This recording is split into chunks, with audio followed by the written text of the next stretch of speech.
Sa pagdiriwang ng PNP ng Pasko sa Camp Crame, hiling ng bagong liderato ang hustisya para sa mga biktima ng kriminalidad at mas mahigpit na pagpapatupad ng batas para mapababa ang krimen sa bansa. Si Paul Montibon magbabalita. 4, 3, 2, 1! Kasabay ng pagpapailaw ng higanteng Christmas tree at mga parol sa loob ng Philippine National Police Headquarters sa Campo Crame ay nagpaabot rin ng mensahe ang bagong liderato ng pambansang pulisya para sa publiko, lalo na sa mga biktima ng karahasan at kriminalidad sa bansa.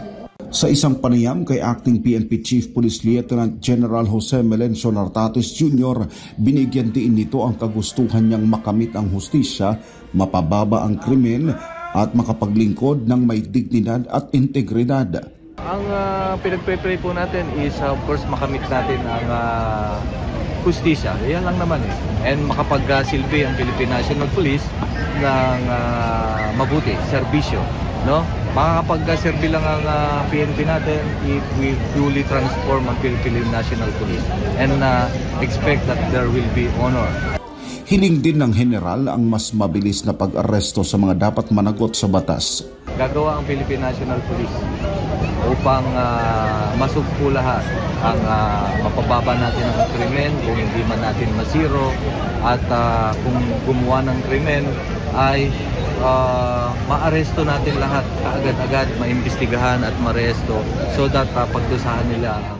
Samantala, umabot na sa 9,027 na pulis ang natanggal sa serbisyo mula 2016 hanggang 2025 dahil sa iba't ibang paglabag batay sa datos ng Directorate for Personnel and Records Management. Mula Hunyo taong 2016 hanggang Nobyembre 26, 2025, 32,698 na pulis ang napanagot sa mga kasong administratibo. Mahigit 1,700 ang na-demote, mahigit 15,000 nasuspende, mahigit 1,000 ang pinatawan ng forfeiture of salary, mahigit 4,000 ang nareprimand, mahigit 500 ang binigyan ng restriction penalties, mahigit 500 ang nawala ng ilang pribilehiyo. Sa unang 72 araw ng pamumuno ni Nartates Jr., mahigit 1,000 kaso ang nalutas. 428 pulis ang natanggal at mahigit 1,000 ang na-exonerate. Giit ng PNP, walang puwang sa organisasyon ang rogue cops at mananatili ang zero tolerance policy para mapanatili ang tiwala ng publiko. Para sa Diyos at sa Pilipinas kung mahal, nag-uulat Paul Montibon, SMNI News.